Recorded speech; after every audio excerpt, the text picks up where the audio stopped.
पाकिस्तान ने जिस तरह से सीज फायर किया और एलओसी पर रह रहे निहत्थे लोगों की जान ली, उससे हर कोई गुस्से में है। हालांकि भारतीय सेना ने जिस तरह से सीज फायर उल्लंघन का पाकिस्तान को जवाब दिया, उससे देशवासियों को राहत और खुशी जरूर है। वहीं अब एलओसी पर तनाव कम होने से दोनों देशों के बीच शांति बनी हुई है, लेकिन भारत में पाकिस्तान को मुंह तोड़ जवाब देने की अपील लगातार हो रही है और मांग की जा रही है कि पाकिस्तान और आतंकियों को पूरी तरह से मिट्टी में मिला दिया जाए। इसी बीच बागेश्वर धाम पीठाधीश्वर पंडित धीरेन्द्र शास्त्री भी पाकिस्तान पर भयंकर फायर होते दिखे। धीरेन्द्र शास्त्री ने अपने बयान में पाकिस्तान कुत्ते की पूंछ तक कह डाला और कहा कि कुत्ते की पूंछ में चाहे जितनी पुगरियां डालो, वो टेढ़ी की टेढ़ी ही रहेगी। पंडित धीरेन्द्र शास्त्री यहीं नहीं रुके, उन्होंने प्रधानमंत्री नरेंद्र मोदी को सलाह दे डाली कि वो पाक अधिकृत कश्मीर को भारत में मिला ले। उन्होंने कहा कि इस पवित्र काम के लिए यही सही मौका है। पंडित धीरेन्द्र शास्त्री ने कहा कि पाकिस्तान की गलत हरकतें अब बहुत हो गई। अब केवल मिसाइल दागने भर से काम नहीं चलने वाला, एक बार फिर पाकिस्तान के टुकड़े होने चाहिए। पाक अधिकृत कश्मीर को अब भारत में मिलाना होगा। पाकिस्तान की हर हरकत का मुंह तोड़ जवाब देना होगा, क्योंकि लातों के भूत बातों से नहीं मानते, उन्हें मनाने के लिए लठ ही बजाना पड़ता है। साथ ही उन्होंने कहा कि पाकिस्तान पर उन्हें पूरा भरोसा है, चाहे कितने भी समझौते कर ले, यह हर समझौते का उल्लंघन जरूर करेगा।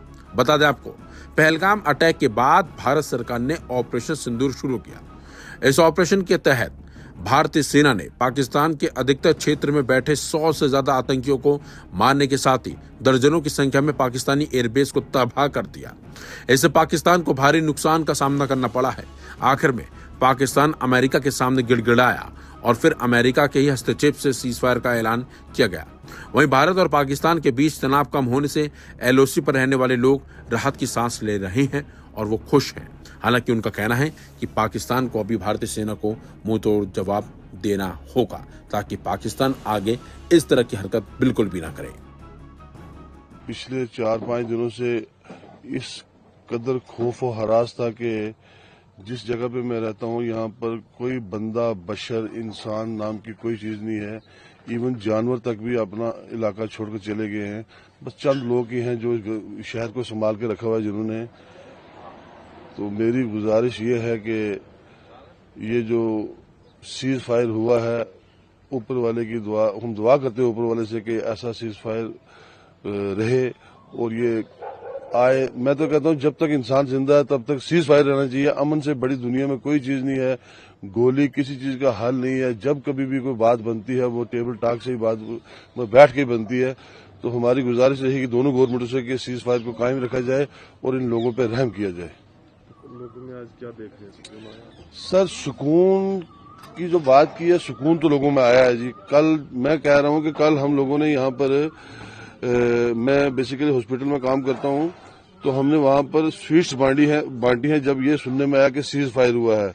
लेकिन उसके कोई शाम को जब अंधेरा पड़ा तो उसके बाद ऐसे न्यूज में आया कि बॉर्डर तो दोबारा डिस्टर्ब हो गया, कहीं से वायलेशन हुई है सीज फायर की। सबसे पहले तो मैं अल्लाह का शुक्र अदा करता हूँ कि अल्लाह ताला ने इस बड़ी मुसीबत से, इस बड़ी परेशानी से हमें निजात दिलाई। सुनने में आया है कि सीज फायर हो चुका है।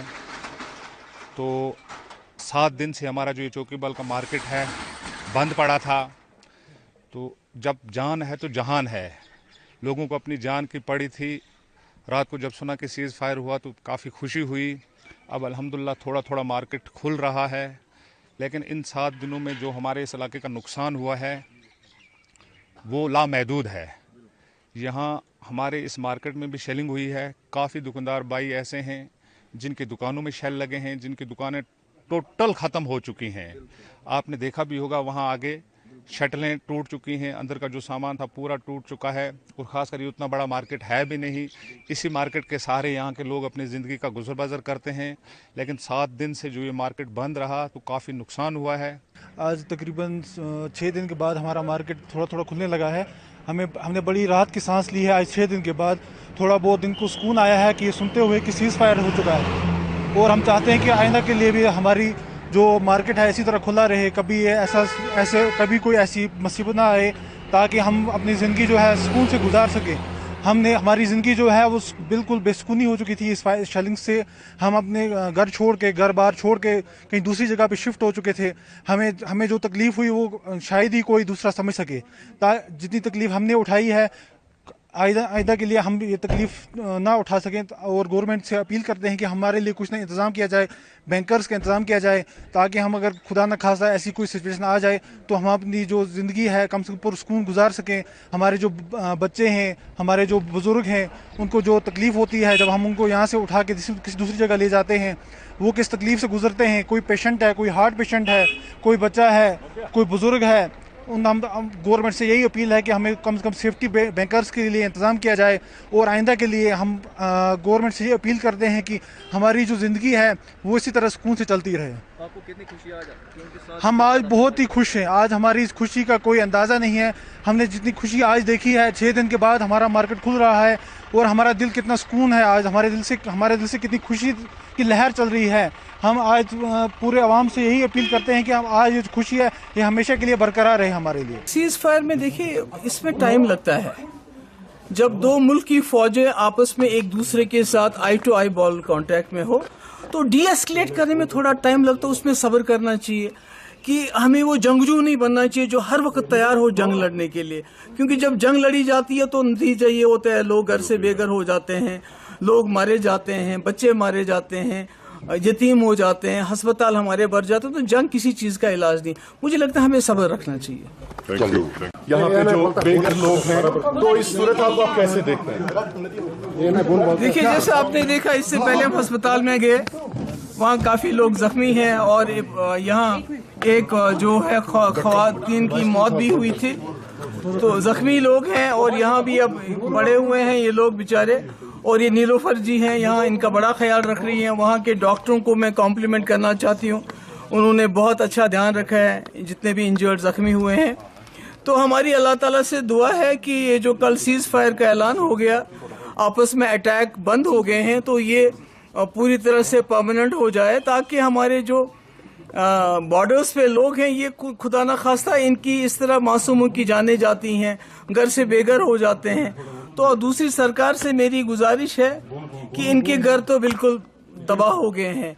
एक तो फिलहाल इनका कहीं ठिकाना, कहीं रहने का कोई क्वार्टर वगैरह कहीं इनको बसाया जाए, और इनको माली इमदाद की जाए ताकि ये दोबारा अपने मकान बना सके, क्योंकि बड़े गरीब लोग हैं बेचारे, क्या करेंगे, कहाँ जाएंगे, तबाह बर्बाद हाल में है। यही हाल यहाँ है, यही हाल पुंछ का है, यही हाल राजौरी का है, यही हाल जम्मू का है। तो मेरी सरकार से यही गुजारिश होगी जल्द अज जल्द, क्योंकि यहाँ कितनी देर रहेंगे ये इतनी सारी फैमिलीज, तो इनका कहीं ना कहीं 5-6 महीने के लिए, जब तक इनके लिए नए घर बन जाए, और उसमें भी सरकार को पूरी मदद करनी पड़ेगी।